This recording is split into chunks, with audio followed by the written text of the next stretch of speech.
All right, welcome to the Vicky 3 Academy. I'm Walker here on We Play Games, and we're going to talk about the Petite Bourgeoisie today. So these are like one of the really interesting IGs that we're going to have to interact with in this game because of the way that they kind of interact with time. So armed forces and intelligentsia, they kind of just like don't care about time. They're always there. It doesn't matter. Whereas rural folk, rural folk, devout, and landowners, largely their pop types. You see that they got peasants and clergymen and aristocrats and stuff like that. As you build things and build a good economy, those pop types will eventually just like disappear from the earth. And so those are what I would call pre-industrial pop types, right? So you've got time agnostic and pre-industrial. This one, Petite Bourgeoisie, is kind of more like an early industrial, but it's also kind of a social because of the way that it operates. So the Petite Bourgeoisie, what are they? Who are they? What the heck are we talking about? So when you're developing industries, one of the first things that you're going to have to do is come up with your methods of production. The methods of production are going to determine what methods are you using to make these things, right? Are you using dye workshops? Are you using sewing machines? Are you using electric sewing machines? And each step up in this sort of method of production is altering the input capital goods that you have to use. They don't necessarily have to be represented by like goods up here. Sometimes they are, sometimes they aren't, but you should conceptualize them as like, all right, if we're using these sorts of things in this, then the startup amount of money that we need to make that textile mill as a private business owner is going to go up, right? Like it's a lot more expensive to get an electric sewing machine than just a human with a needle and thread. And so what that means is, as you, generally speaking, as you develop your methods of production to go up towards the higher things, especially in regards to ownership, this one's the really big one. This is why I consider it more of a social thing than anything else. As you go up here, you're going to be moving away from the petite bourgeoisie and depowering them by just removing shopkeepers from the ownership equation from so many things, because that's what we're seeing over here. Most of the internal things in terms of their things, you're going to actually be empowering the petite bourgeoisie a little bit.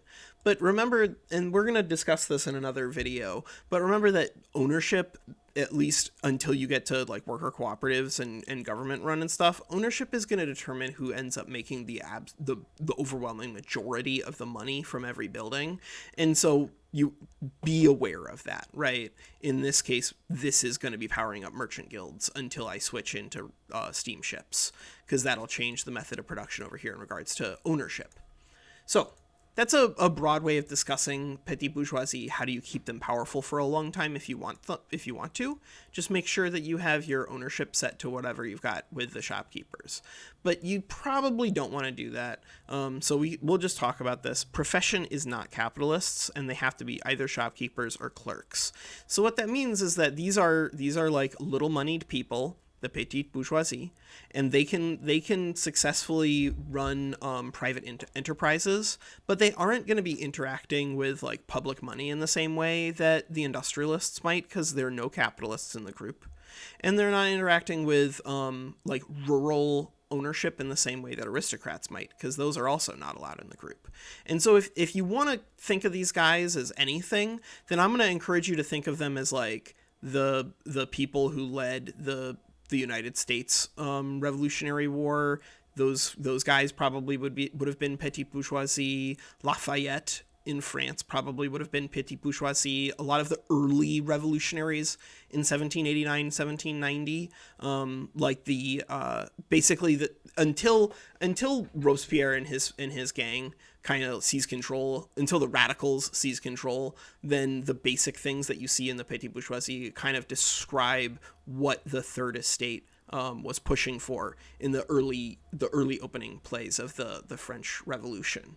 So what do they give you? Because keep in mind that if you have a whole bunch of shopkeepers running around, then you don't have a whole bunch of capitalists. And if you develop your laws, then your capitalists are going to give you an insane amount of investment pool.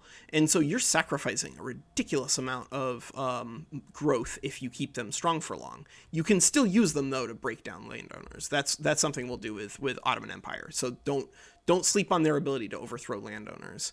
And they're going to be really helpful for you. So let's look at these numbers. Xenophobia, we've got plus 100% radicals from discrimination. If you're in multiculturalism and free religion, then that is essentially a zero negative. That means that if you're an incredibly liberal society, you can just ignore the downside for making an angry petite bourgeoisie, which is good because if you're making that sort of society, you're probably going to make an angry petite bourgeoisie anyway. We'll talk about when we get over here. But in the middle of the game, or the early game especially, do not overlook the bonuses that you get from these guys. Even the +5 is really helpful. Plus 10% bureaucracy. If you've never played like one of the countries that has a bureaucracy problem, like the Ottoman Empire or Qing, you should immediately do so, because plus 10% bureaucracy is huge. These guys are also helpful when it comes to using debt a little stronger. So we have the treasury bonds over there, and then we've got that's just going to help you get a little more leverage out of your debt. But the laws are the things that are really going to cause a lot of people issues here. So they're going to be really helpful in getting rid of bad bureaucrats, right? Appointed bureaucrats are way better than hereditary. And they're going to be helpful in terms of getting you into a good tax law.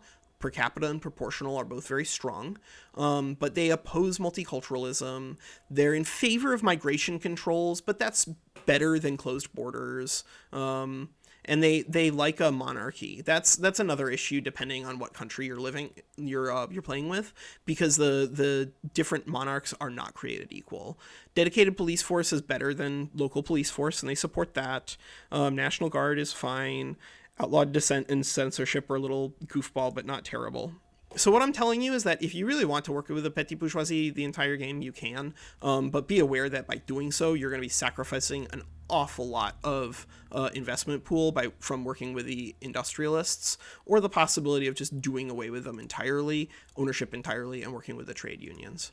Okay, that's a little long, but the petite bourgeoisie are really complicated, and there is a lot to cover. So I hope that's okay that this one's going to run to 7:30. I'm Walker. This is We Play Games. Like and subscribe for more content. Bye.